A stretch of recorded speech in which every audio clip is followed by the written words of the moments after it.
नमस्कार बच्चों, हिंदी की कक्षा में आप सभी का स्वागत है।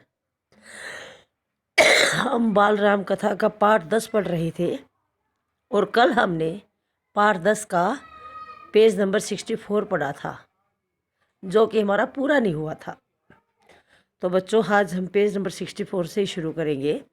इसकी पहली लाइन हम पढ़ चुके थे, ये दूसरी वाली लाइन से ही इसका सबसे ऊपर वाला पैराग्राफ है, यहाँ से शुरू करेंगे। ठीक है, देखिए,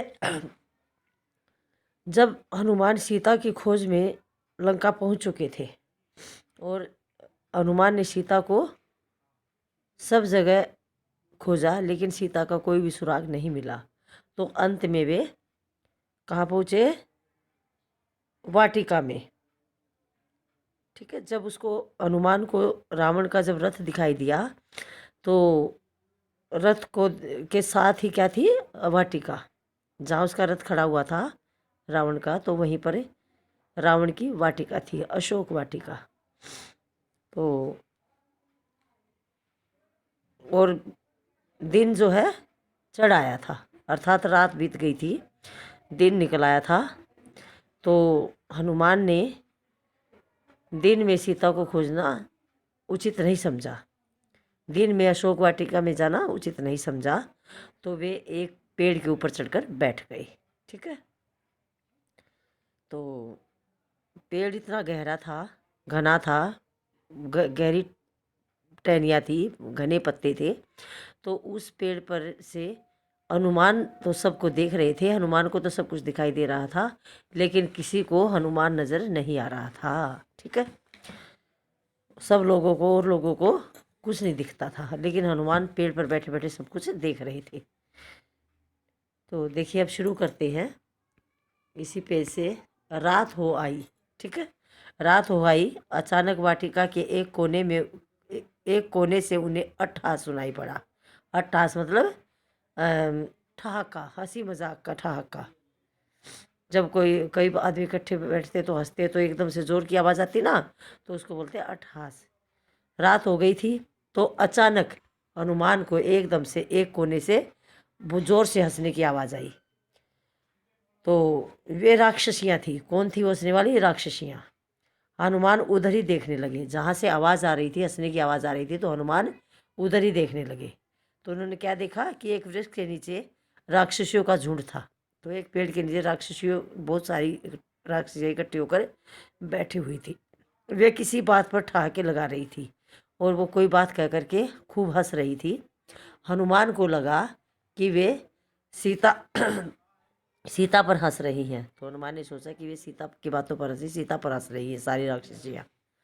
वह पेड़ से चिपक कर नीचे की डाली पर आई। तो वो मतलब पेड़ से नीचे उतर कर आई चिपक करके, ताकि किसी को दिखाई ना दूँ। ठीक है, ध्यान से देखा, हनुमान ने ध्यान से देखा तो राक्षसियों के बीच एक स्त्री बैठी है। तो ध्यान से देखने पर पता चला कि उन राक्षसियों के बीच एक औरत बैठी हुई थी।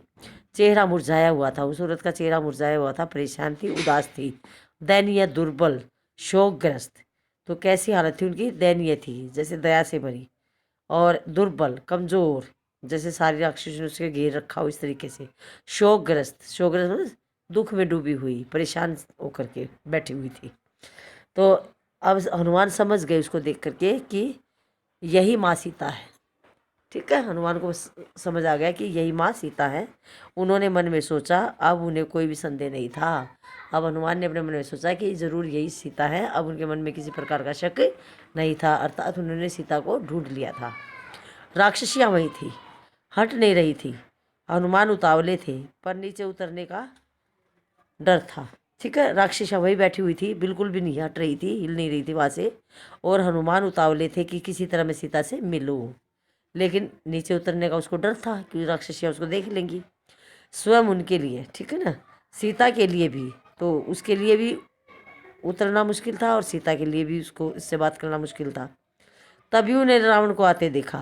तभी वहाँ पर कौन आए? रावण, राजसी ठाट बाट के साथ।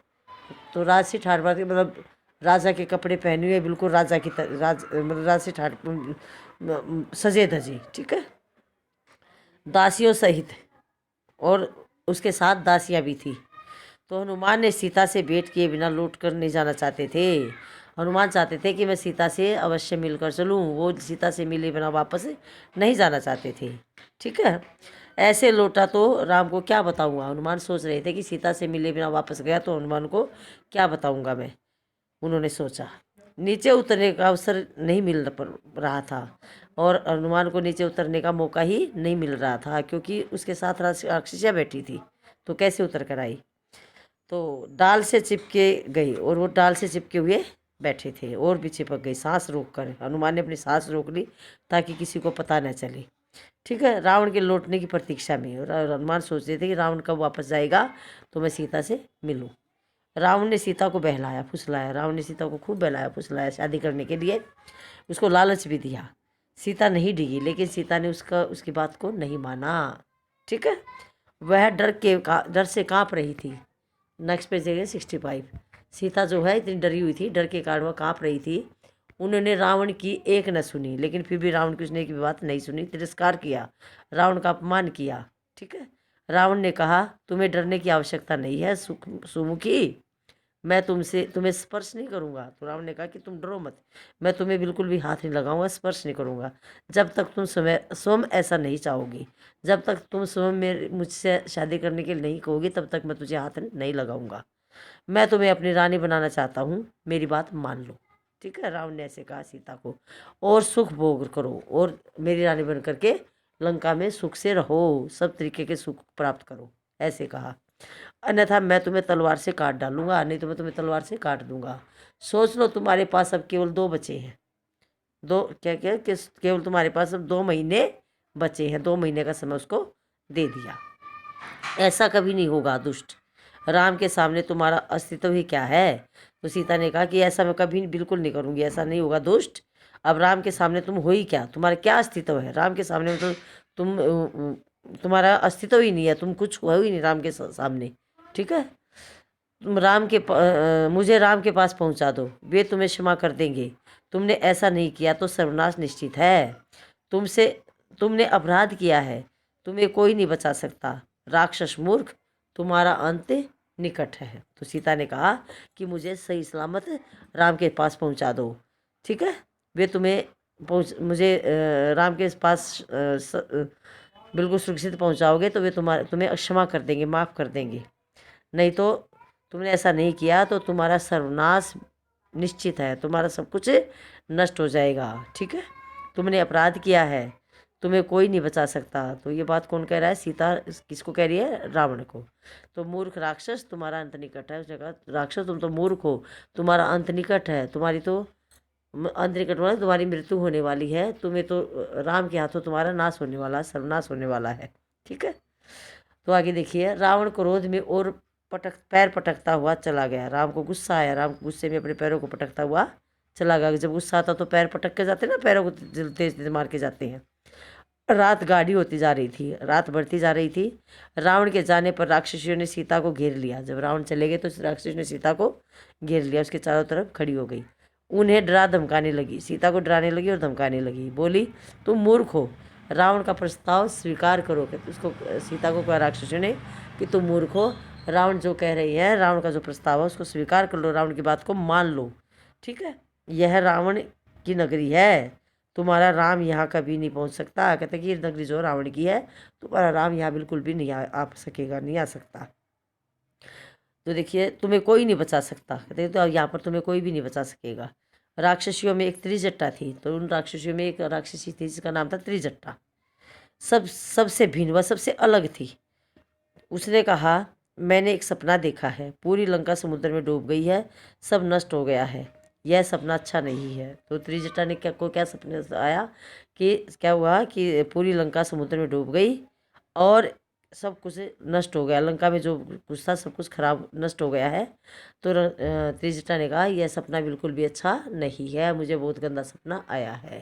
ठीक है, तो कहीं यह सीता के दुख से जुड़ा तो नहीं है।